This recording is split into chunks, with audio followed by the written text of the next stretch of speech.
Já. Deixa eu colocar o slide aqui. Veja se aparece para vocês aí. Aparece o slide para vocês duas? Apareceu.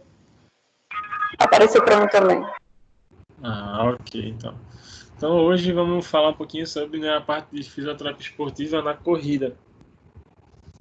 Corrida de rua. Não sei se alguém de vocês estava na palestra que teve ontem. Ontem à noite, né, assim, de tarde para de noite, estava eu e um colega, né, Rafael Salles, da Doutor Esporte, conversando justamente sobre o tema corrida, porque lá eles têm um sistema de computador, né, um software super chique, né, que eu acho que aqui em Pernambuco só deve ter lá na Doutor Esporte mesmo, de análise biomecânica da corrida, em que o atleta, né, sobe na esteira, faz a corrida, ele é filmado, né, dentro da sala, e aí tem vários captadores, né, que vão captar os movimentos, aí você consegue analisar se esse indivíduo tem valgo dinâmico de joelho, o que acontece com a pelve, com o pé durante a passada, tem várias coisas interessantes. Mas a gente tem que pensar dentro da fisioterapia esportiva que algumas vezes eu vou ter recursos desses maravilhosos para me ajudar e outras vezes não. Então eu tenho que também contar com a possibilidade de trabalhar com algo mais simples também, né, ou não tão chique, né, os recursos. E aí correr é uma forma extremamente comum de exercício, então você vê que surge um crescimento, né, de pessoas correndo. Agora, talvez pela pandemia, deu mais uma diminuída, mas no geral, né, sempre tem corrida final de semana, sempre tem procura, né, das pessoas para atividade física e uma delas é a corrida. Seja recreativa ou seja por forma competitiva mesmo, atletas que vão para os campeonatos, né, de corrida e tudo mais. E parece, mesmo parecendo, né, uma atividade tranquila, suave, ela também apresenta lesões. Lesões são bastante comuns. Aí existem os fatores internos, né, e os externos, e fatores que são modificáveis e outros que não são. Então, lesões, por exemplo, como dor patelofemoral aparece, né, nos corredores, síndrome da banda tibial, fraturas por estresse, inclusive exatamente as patologias que a gente conversou, né, e viu imagem lá na palestra. São altamente prevalentes em corredores. Então, eu tenho fatores causais dessas lesões, né, mas geralmente esses fatores são multifatoriais. Eu preciso, né, observar por quê ou o que acontece para cada atleta individualmente. E aí, hoje em dia, cresce, né, os números de estudos para avaliar a questão biomecânica. Inclusive, o tema foi biomecânica da corrida, que a gente estava conversando. E aí, existe essa análise 3D com esses softwares de computador, como eu estava falando para você, que capta as imagens, que vê tudo. Mas nada impede também da gente fazer nossa análise 2D ou ao olho nu mesmo, né, observando na rua o paciente correndo e filmando, ou alguém filmar, ou numa esteira você analisar ele correndo.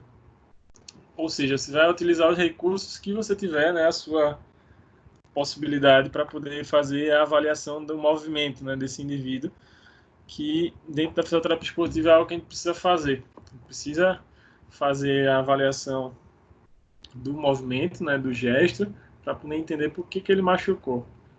Não dá mais para tratar o paciente dentro da fisioterapia esportiva só na reabilitação e sem trabalhar pensando em prevenção ou entender por que ele machucou. Certo? Aí existe as formas, né, que ela é mais explicando como é que é a forma que se coloca os marcadores no corpo para poder ter, né, a análise. Vai ter fotos mais para frente mostrando esses marcadores. E aí, essa questão de falar sobre corrida, estudar corrida, analisar corrida, já existe há muito, muito, muito tempo. Desde as épocas antigas. Tem um pesquisador lá dos Estados Unidos,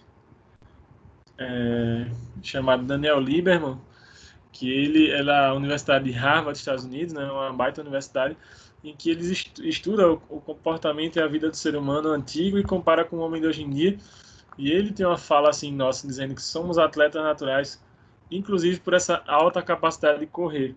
Ele também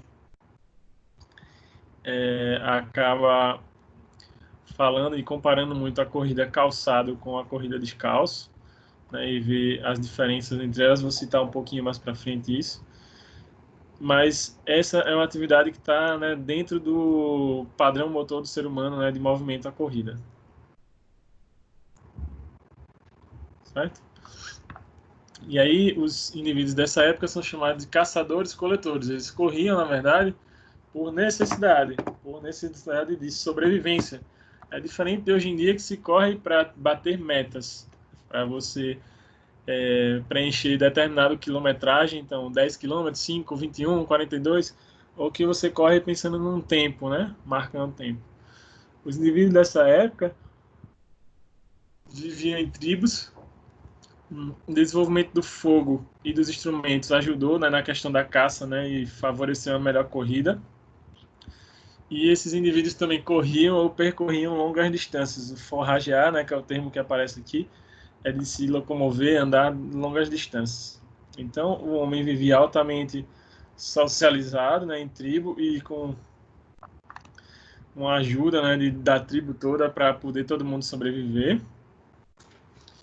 E você vai ver que esse tipo de análise, né, a parte de corrida, existem cada vez mais estudos voltados para essa análise. Aqui eu vou mostrar alguns, mas se você for pesquisar, no finalzinho da aula eu mostro até um caminhozinho para você pesquisar, tem muita coisa sobre corrida hoje em dia, né, sendo publicado. E aí aqui esse é um estudo de um cardiologista americano, né, o James O'Keefe, que estuda esse tipo de movimentação natural. E ele fala, né, exercite-se como um caçador-coletor, ou se movimente de maneira mais natural. A corrida está dentro desse processo, né, mais natural. E aí, nessa época, a caminhada ou corrida ou movimentação era mais para o dia a dia, para a sobrevivência, nada comparado às demandas do corredor de hoje. O Lieberman também, né, estuda muito essa questão e ele chama a corrida do ser humano de endurance running, ou corrida de resistência. E aí ele tem um relato no livro dele, né, curioso em relação a isso, que é o seguinte: ele compara, né, imagina que tivesse um homem e um leão ou leopardo correndo ao lado dele, num sol de meio-dia na savana africana, né, na África. Provavelmente o animal vai sair na frente e vai correr muito mais rápido do que o ser humano, só que o homem tem uma alta capacidade de mudança corporal, né, resfriar, aquecer o corpo. O animal não tem isso. Então imagina um sol de meio-dia, essa corrida acontecendo, o homem vai sair depois do que o animal, mas vai conseguir manter uma resistência na corrida e uma boa capacidade de adaptação corporal, né, da temperatura. O animal não, o animal vai correr, correr, correr, vai superaquecer o corpo e vai cair duro no chão.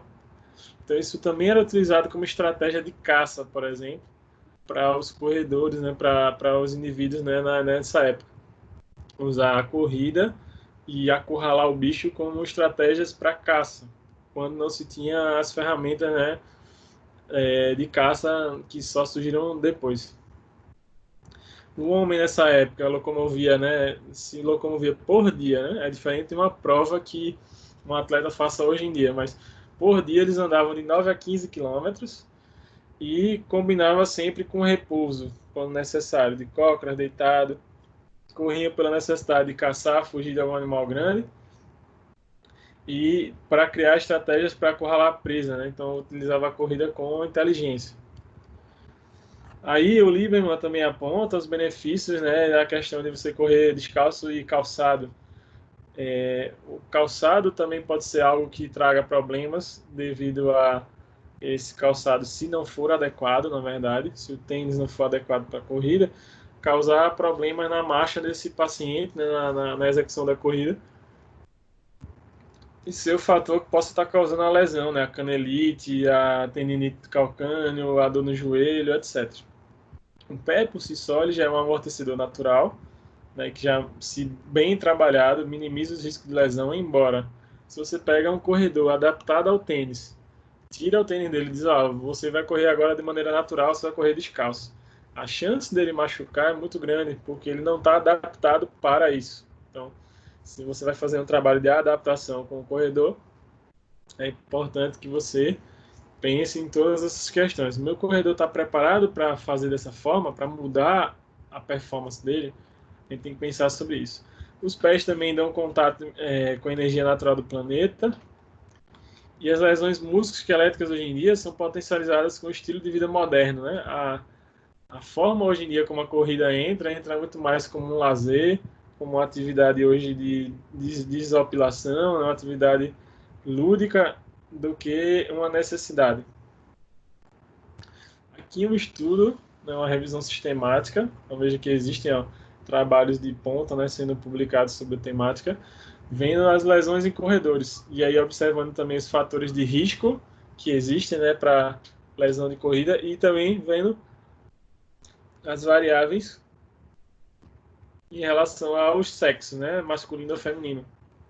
Se tem diferença. Acredita-se que tem uma leve diferença, né, de mulheres em relação a homens em termos de lesão. E muita lesão geralmente de membro inferior. Quadril, joelho, tornozelo e pé é super comum. Não quer dizer que não possa ter lesão de coluna, de membro superior, mas é mais frequente, né, lesões de membros inferiores. Os estudos também chamam, né, aqui uma revista de expressão, né, Nature, os corredores calçados de foot strike e os corredores descalços de barefoot running, né? E, inclusive, quando eu corro calçado comparado com quando eu corro descalço, existe uma mudança no padrão de biomecânica, né, da corrida, que é um negócio que precisa ser analisado. E quando eu piso, por exemplo, calçado, naquele mecanismo que você aprende natural de pisar com calcanhar, depois médio pé e antepé, geralmente, né, isso gera um alto impacto, porque quando você faz a primeira passada e o contato no solo, a perna vai estar totalmente reta, o que gera gráficos com um impacto grande. Quando você corre descalço, a tendência natural já é você pisar mais chapado no chão. Isso já dá uma tendência de flexão de joelho e já dissipa mais energia. O impacto ele é menor. Isso, pelo menos, os estudos apontam. Esses estudos, assim, têm apontado essas questões, né? Mas, de maneira geral, a atividade da corrida se tornou uma fuga a essa vida sedentária, nessa vida que muitas pessoas estão vivendo, inclusive nessa pandemia aí, né? Tem gente que está fazendo atividade física e a grande maioria não está fazendo nada, né? Que é o que a gente chama de incompatibilidade biológica. Nosso corpo foi feito para se movimentar e a gente está preso numa doença, né, séria, obviamente, mas que faz você não ter muita vontade de muita coisa, de atividade. E a corrida entra também como elemento de fuga disso, né? Aqui mais estudos falando sobre essas questões. Aqui vem os impactos biopsicossociais, né, dessa movimentação natural. Outro estudo também falando sobre as lesões musculoesqueléticas nesse contexto.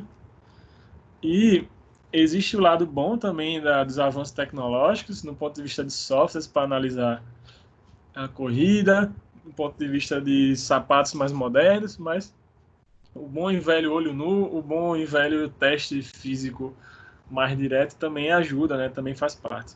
Embora hoje a gente vive numa cultura social muito complexa, muito cheia de mudanças, né? Cada dia mais mudando. E treinar esse indivíduo dentro da cinesioterapia, dentro de movimentos naturais, parece ser, né, pelos estudos científicos, um bom caminho. Aqui, inclusive, eu botei algumas sugestões de livros para vocês aprofundar nessa temática, né? Tem um livro de um jornalista, que é o Christian McDougall, que ele fala, né, ele foi numa tribo africana, ver como é que era a vida dos indivíduos lá, que correm por necessidade, não por querer metas, né? Ele escreveu um livro, né, Born to Run, Nascido para Correr. É um livro bem legal. E aqui tem outras opções, né, de livros desses autores que a gente citou durante a apresentação até agora.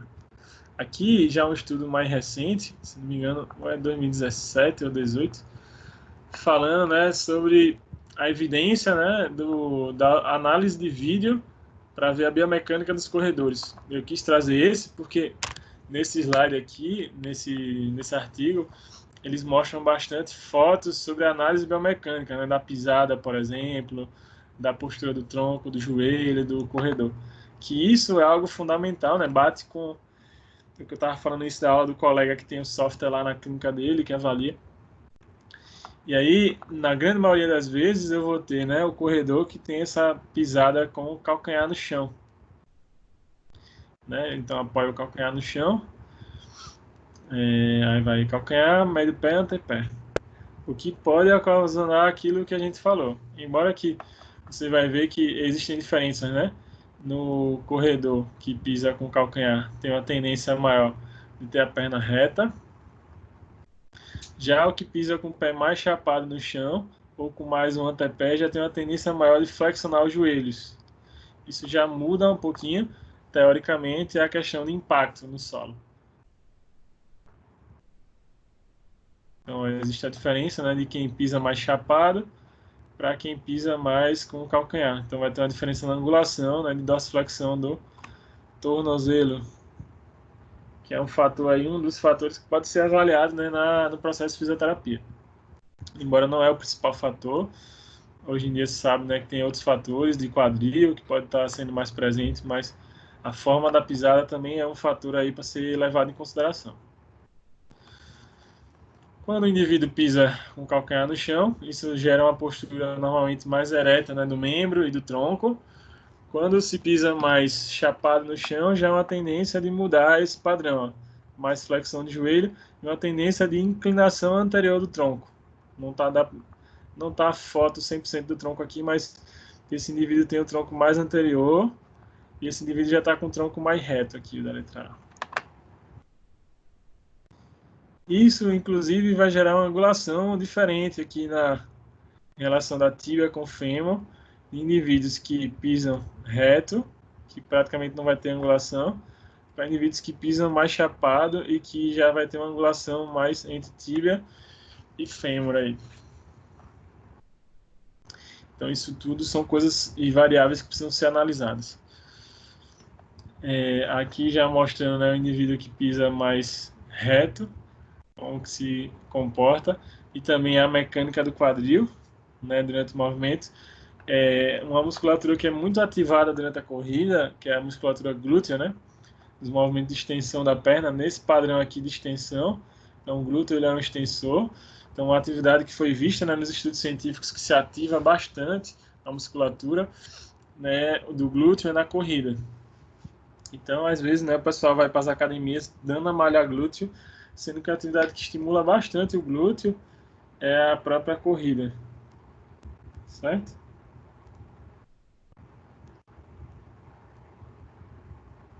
Tudo bem até agora, pessoal? Tá dando para acompanhar? Vocês estão me Sim, ouvindo? tá tranquilo. Tá tranquilo também pra mim. Beleza. Eu tô priorizando as imagens porque aí dá um entendimento melhor. E aí eu tenho, né, o corredor aqui da primeira, né, a corredora, que tem uma tendência de correr com o tronco mais alinhado, mais reto, né, em relação ao membro inferior, e tem aqueles corredores que vão ter um deslocamento anterior desse tronco, também acontece. É mais difícil ter corredores, mas pode acontecer também com o tronco mais posterior, mas normalmente ou ele está mais anterior ou ele está reto. Também é uma análise que pode ser feita usando esse software, né, no computador para fazer essa filmagem, ou filmando com a câmera mesmo, e depois botando em câmera lenta. Aí também existe o alinhamento do pé em relação ao tronco, que alguns corredores têm esse alinhamento 100% acontecendo, já outros têm o pé bem mais na frente do que o tronco, né? Essa passada mais larga, mais à frente, também acontece. E aí eu posso ter as fraturas ou as lesões, dependendo dessa... A biomecânica pode favorecer as lesões ou não, na verdade, né? Pode exacerbar alguma coisa ou não. E geralmente as lesões de corrida são lesões de baixa energia. Não é algo tipo assim que tem um impacto muito grande, fratura, algo assim. Na verdade, pode acontecer fratura por estresse, as tendinites, por conta de lesões de de baixa energia e por movimentos repetitivos, na verdade, né? A repetição excessiva, o treinamento excessivo é mais comum, né, para causar as lesões nos corredores. Aí também se avalia comprimento da passada, também se avalia cadência do atleta, que é a quantidade de passos por minuto, para poder ver, né, o que acontece. E acontecem muitas vezes as lesões por overuse e overtraining, né, excesso de carga em si. Então essa análise biomecânica se torna importantíssima porque o atleta ele vai estar no dia a dia dele, na corrida, do treino, na posição em pé, né, correndo, não deitado. Então, assim, claro, o paciente teve uma lesão grave, que precisa de uma terapia na maca, que precisa fazer terapia manual, que precisa fazer a parte da eletroterapia, excelente, você vai fazer, obviamente. Mas, para ter uma melhor efetividade, é importante ver o cliente em loco, fazendo aquela atividade, né, o atleta, que ele está destinado a fazer, que é a corrida, no caso. Então, precisa analisar a biomecânica dele mesmo, pura. Voltar para essa disciplina, dar uma revisada na biomecânica, o que é esperado na corrida, embora que se você pegar 10 corredores, eles vão ter a mesma forma na corrida? Com certeza não, vão ser padrões diferentes de mecânica. A gente acabou de ver em algumas fotos.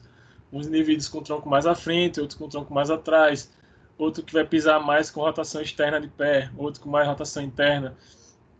Ontem na palestra o Rafael estava falando também sobre uma marcha cruzada, ou seja, o seguinte, imagina o indivíduo quando vai pisar aqui, então ele pisou com a perna direita, e aí a perna esquerda vai pisar na mesma linha, na mesma marcação. Sabe como uma modelo desfila, que vai um pé sobre o outro, assim, literalmente, como se estivesse andando numa linha mesmo.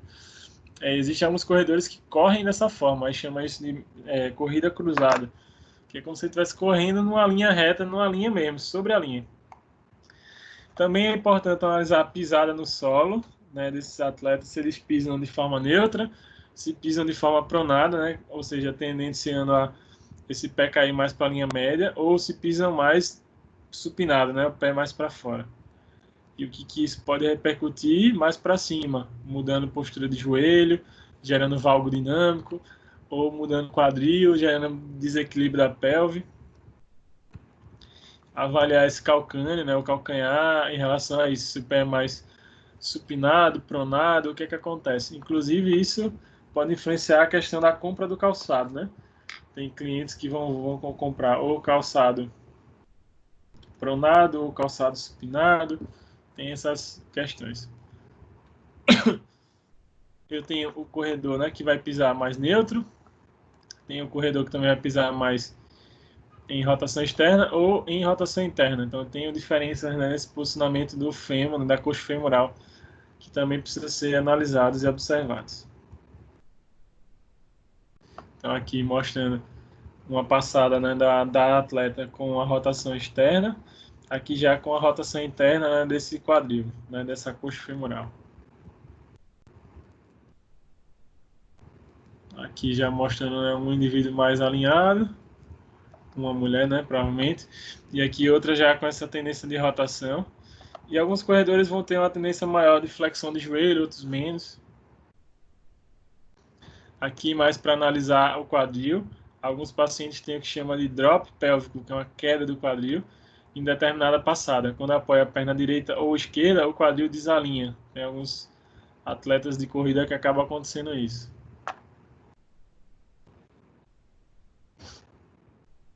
E aí a gente chega numa parte chave do processo, que é a questão avaliativa, né?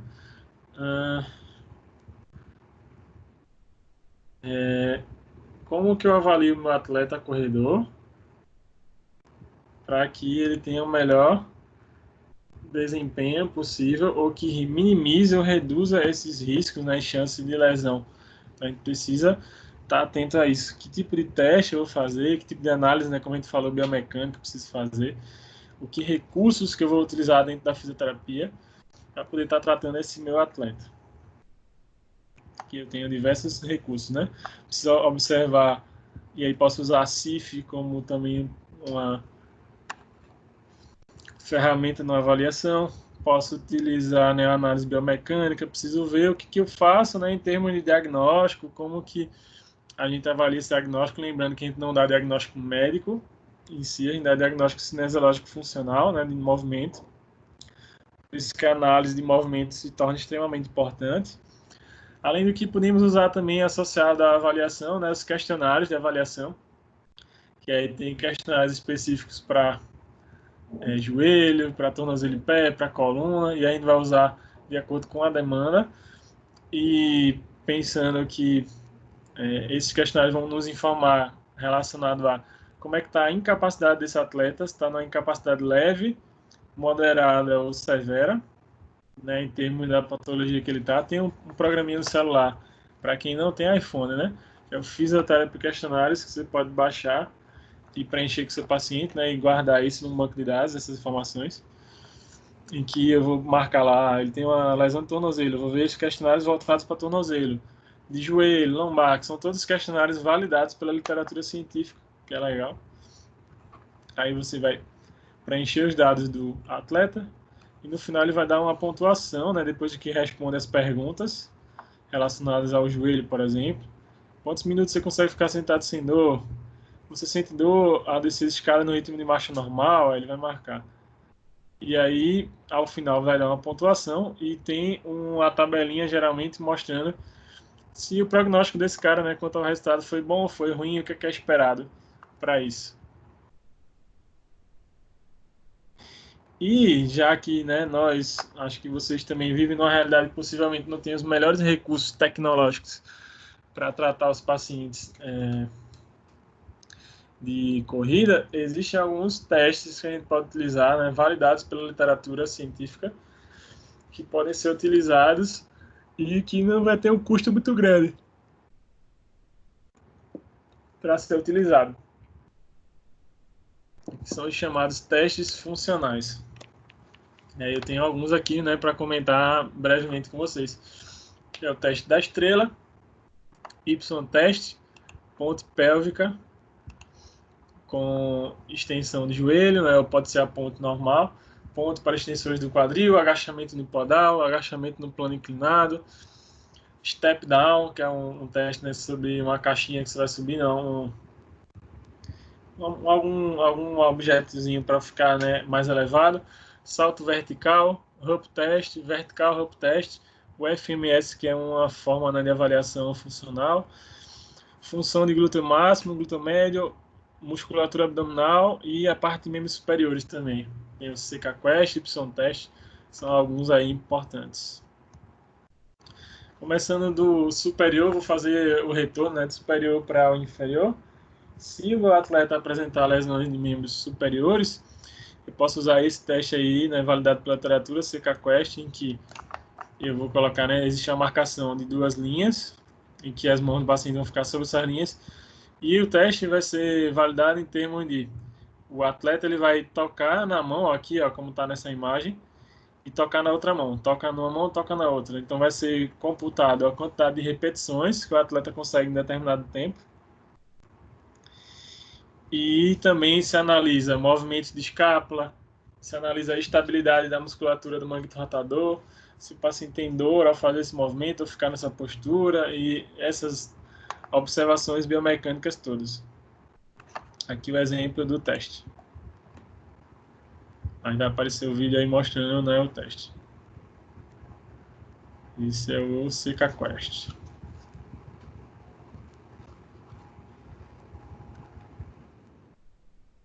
Aqui no vídeo de uma maneira mais rápida.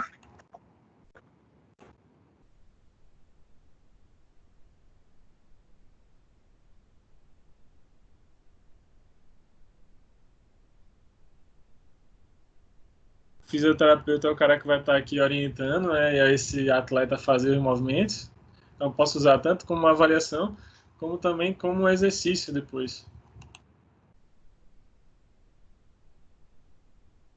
Existe o Y-teste, que é muito utilizado para membro inferior, para ver os desequilíbrios se não formam, mas que também pode ser usado para o membro superior, em que o cliente vai fazer, né, o deslocamento dessas caixinhas que vocês estão vendo aqui, né, esses elementos, ou se eu não tenho nada disso, eu posso fazer uma marcação com fita mesmo no chão, e depois medir o alcance máximo, né, medir com 100 centímetros, que o paciente consegue, né, tocar na fita que está lá no chão.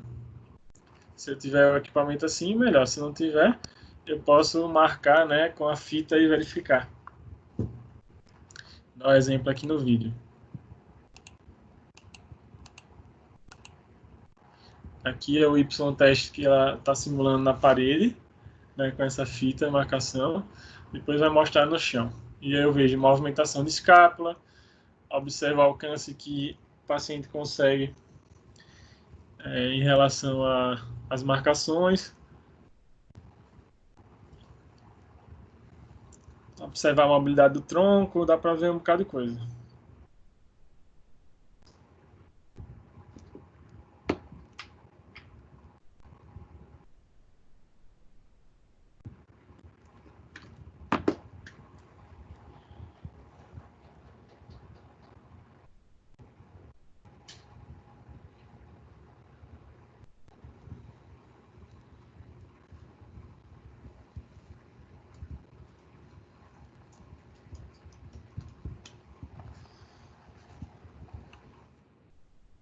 Aqui é o Star Balance, ou teste da estrela, né, no português, em que o indivíduo vai ficar com o pé sobre a estrela no meio e ele vai tentar o alcance das estruturas aqui, né, das regiões com a perna que está reta, estendida. Mas a análise em si vai ser sobre a perna que está no centro. Então vai se analisar se o pé fica reto, se desestabiliza, se o joelho desestabiliza para dentro, para fora, o quadril, o tronco. Tem um videozinho também mostrando.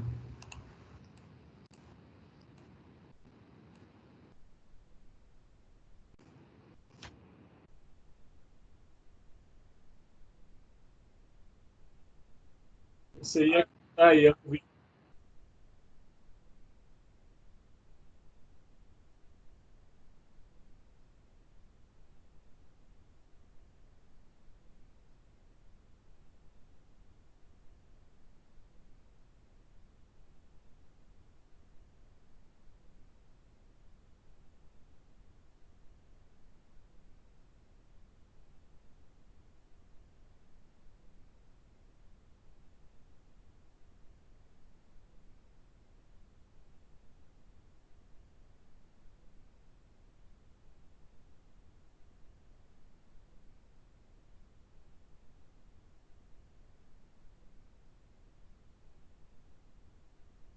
Veja que é observado nesse paciente desequilibra, como é que é o alcance, o cara mediu a medida, né?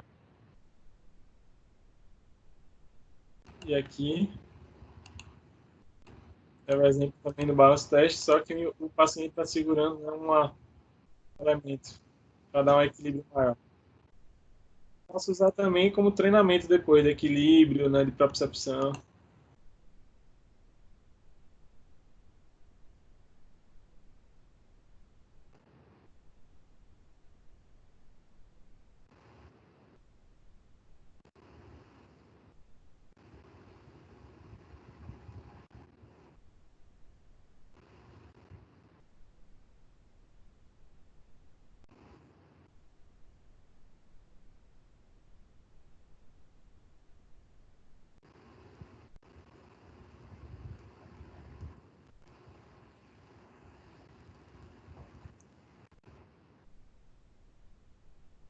Aí me informa bastante os desequilíbrios. Muito parecido com o Star Balance, tem o Y-teste, que é isso aqui, em que você consegue também ver esses desequilíbrios, né, do membro inferior que podem acontecer. Aqui mais uma vez um vídeo.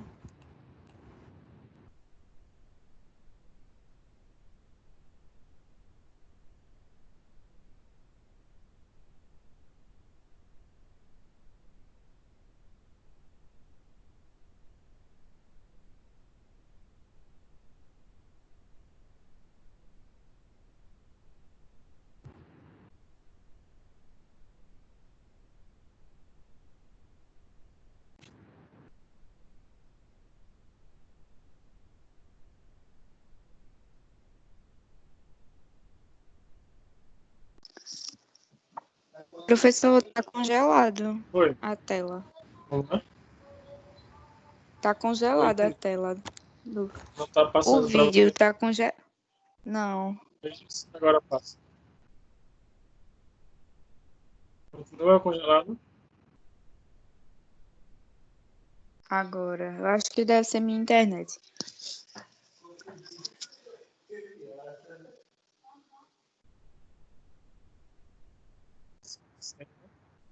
Os desequilíbrios que a paciente realiza, né?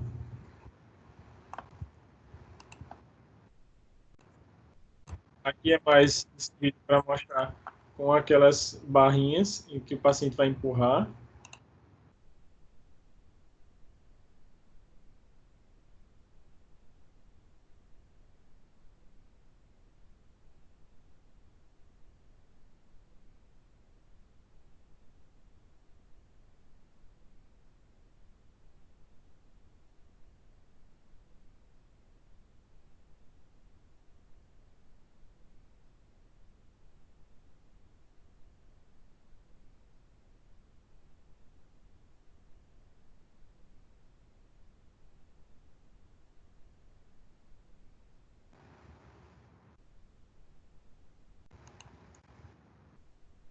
Aqui é mais para mostrar.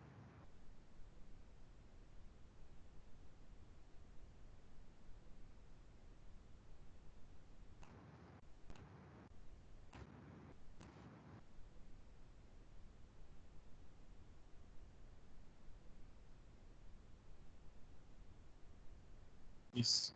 Isso aqui é mais a questão de quando ela empurra, ó, veja que tem umas marcações, ó, os centímetros que ela alcança.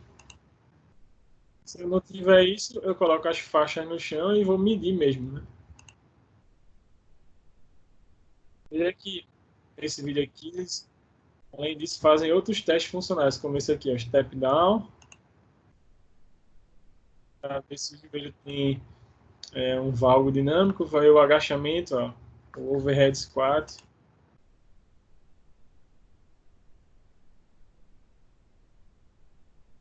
E aí depois você tem um prognóstico geral de como o atleta está.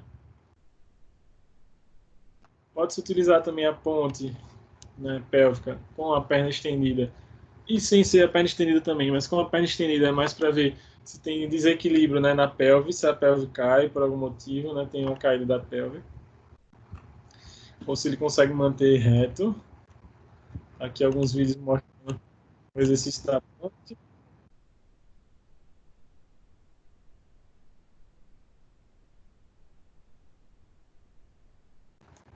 Aqui outro vídeo também mostrando essa ponte.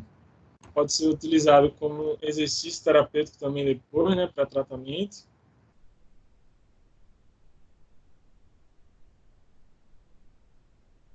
Também posso utilizar o agachamento unipodal, em que dá para se analisar os desalinhamentos, né, da mecânica do membro inferior com o tronco, se o pé vai fazer uma hiperpronação, se o joelho vai para a vara.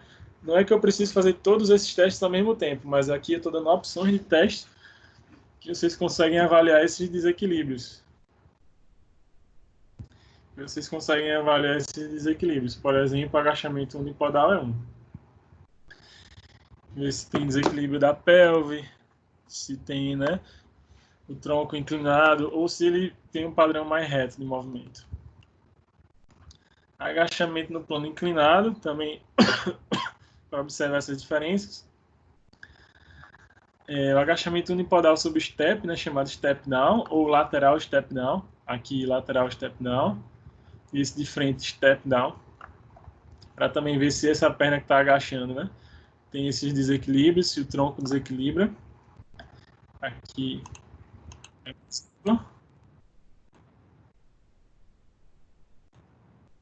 agachamento lateral step.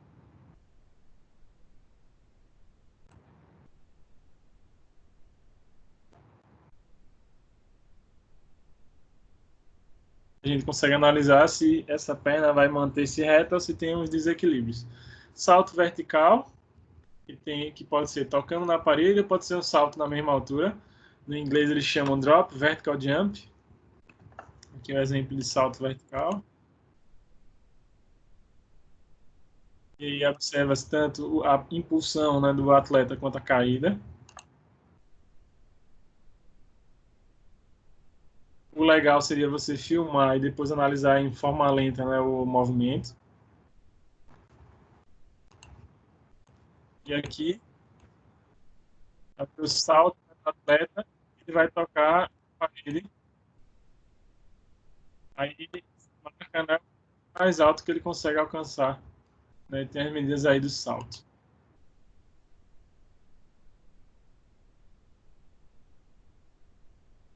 Aqui é outro.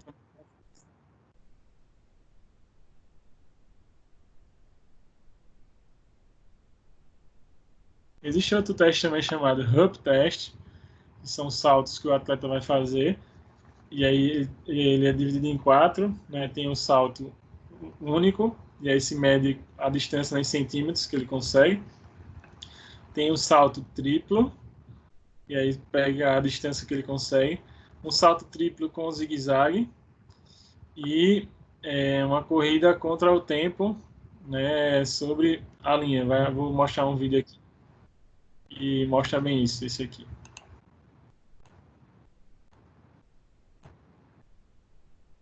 Aqui. Aí o Hub Test ele tem 4 saltos. Salto de distância único, em que mede quanto que ele salta. Salto de distância triplo, ele dá 3 saltos. Salto triplo com movimento cruzado.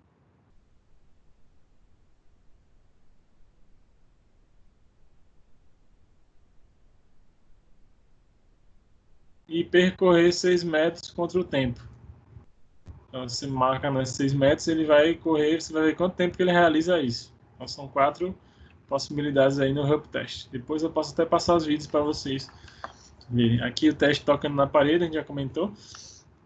Tem a avaliação do FMS também, né, que é chamado FMS, que é o movimento funcional, né, Functional Movement. Não vou saber dizer a tradução do FMS, mas que segue alguns padrões de movimento aqui, ó, como por exemplo, overhead squat, que é bem utilizado no CrossFit, ó, no agachamento. Tem o hurdle step, que é esse aqui passando sobre o step, inline lunge, esse aqui, ó, na linha. Shoulder mobility, né, para ver mobilidade de membros.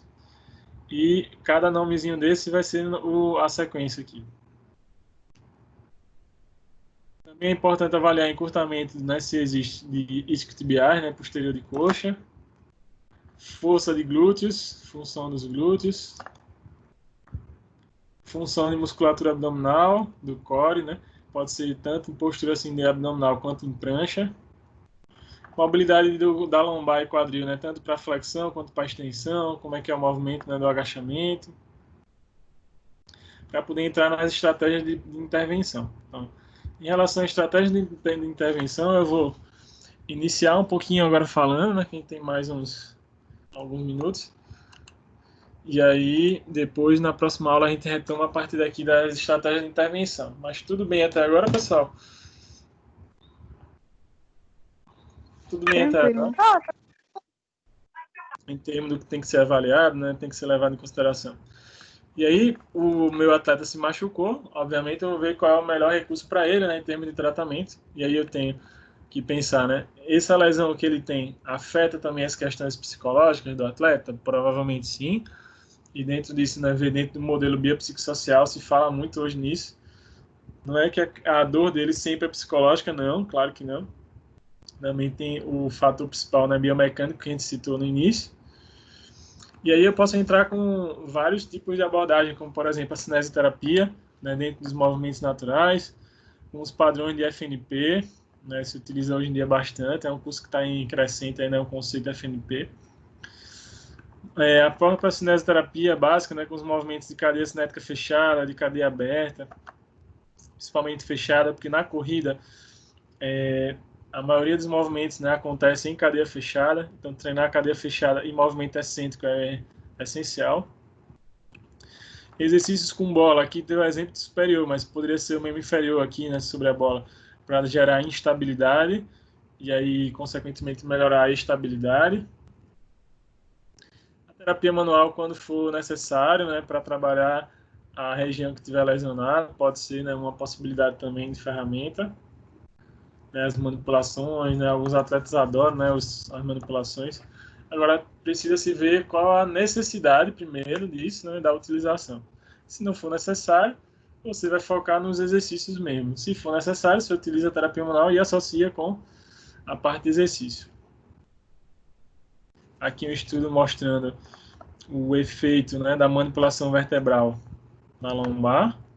Aqui tem até a foto, né, de como o cara fez a manipulação lombar em melhora, né, de pacientes com problemas de joelho. Foi avaliado através da eletromiografia o glúteo médio. A gente falou que musculatura glútea, né, falei do glúteo máximo, mas o glúteo médio também participa bem, né, na estabilização da pelve e de atletas com dor patelofemoral. Então foi um estudo que eles usaram terapia manual, né, de manipulação para ver a melhora em indivíduos com dor no joelho, porque a gente sabe que tem nervos, né? Os nervos do plexo lombar saem da região lombar e vão estimular o joelho, né? O membro inferior, na verdade, como um todo. E aí foi um estudo bem interessante, 2016, que também mostrando, né, a terapia manual aí como um aliado no tratamento do corredor. E também importante, né, a utilização de exercícios excêntricos, como, por exemplo, atleta. Então, tendinopatia de Aquiles, eu posso usar, né, exercício excêntrico com ele para trabalhar. Se, desculpa, a imagem saiu. Se meu atleta faz um movimento de flexão plantar, ele está fazendo um movimento concêntrico, que ele está aproximando a origem de inserção aqui, e quando ele desce do step, né, para baixo aqui, né, ou ele passa, faz uma dorsiflexão e está fazendo um movimento excêntrico na caída, né?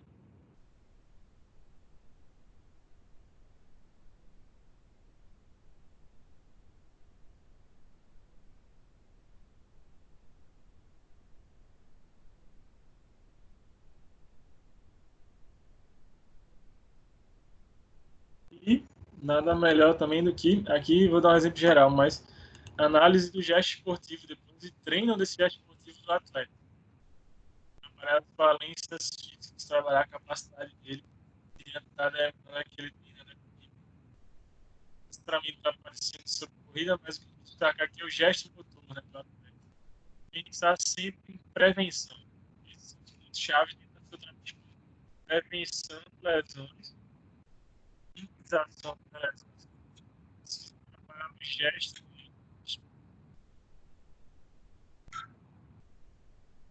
Hoje em dia se vê que o treino excêntrico também é muito bem-vindo. Basicamente, em termos de intervenção, são esses recursos. Alguém tem alguma pergunta? Ficou tudo claro? Como é que foi para vocês aí falar sobre corrida? As intervenções vão ser tudo consequência, né? A gente já falou sobre recovery em outro momento. Então, vai ser tudo consequência do que uma atleta apresenta na avaliação, ou quando você pega um grupo ou um atleta com tempo para trabalhar, e você também consegue fazer um trabalho preventivo, é o ideal. A gente tentar fazer com que a lesão nem apareça, mas quando ela aparece, obviamente, a gente tem que fazer o trabalho, né, da reabilitação, né, da fisioterapia, para poder esse atleta voltar o mais rápido possível ao esporte. Então, são as nuances aí do fisioterapeuta esportivo, né, as áreas de atuação que a gente pode fazer. Então, essa análise avaliativa se torna essencial, importantíssima para poder a gente saber o ponto onde tem que mexer no atleta. Alguma pergunta, pessoal? Tudo tranquilo? Como é que foi? Não, para mim tudo tranquilo. Para a Paloma também, tudo certo? Também, tudo certo. Ficou claro ou deu para entender? Deu para entender, Eduardo, sim. Beleza. Paloma Deu também? sim. Então é isso. Foco também. na corrida. Certo. Foco na corrida vai ser dentro da biomecânica, ou deve ser, né, de análise do movimento do atleta, e a partir disso criar as estratégias de tratamento. A depender se ele está lesionado e essa lesão está afastando ele da atividade, ele não consegue correr por conta da lesão, ou muitas vezes ele pode estar com a dor ou com a lesão, ele continua treinando e dentro do processo da fisioterapia você vai ver o melhor caminho para ele em termos de prevenção e em termos de tratamento. Assim que funciona, né, o tratamento de fisioterapia esportiva. Por isso que quando a gente pega a fisioterapia esportiva, por mais que às vezes o fisioesportivo entenda de mais de um esporte, mas às vezes é muito bom quando ele se especializa em um tipo de atividade, que aí ele vai estar focado. Você vê que os diferentes esportes, a gente falou de crossfit, né, falamos de corrida, vamos falar de outros esportes, cada esporte ele apresenta uma demanda diferente e vai exigir do atleta capacidades diferentes. Então é importante que o fisioterapeuta que atue com uma determinada área esteja atento a quais as demandas daquele esporte, para poder intervir da melhor maneira. Veja que tem esportes que acometem mais membro superior, veja que tem esportes que acometem mais membro inferior, e aí isso vai variar de esporte para esporte. Então, por isso que a especificidade do esporte é importante entender o gesto esportivo que o atleta faz, para poder tomar as decisões mais assertivas no tratamento. Ok? Se ninguém tem nenhuma pergunta, né, se está tudo bem. Então era isso que a gente ia conversar hoje, né, sobre corrida.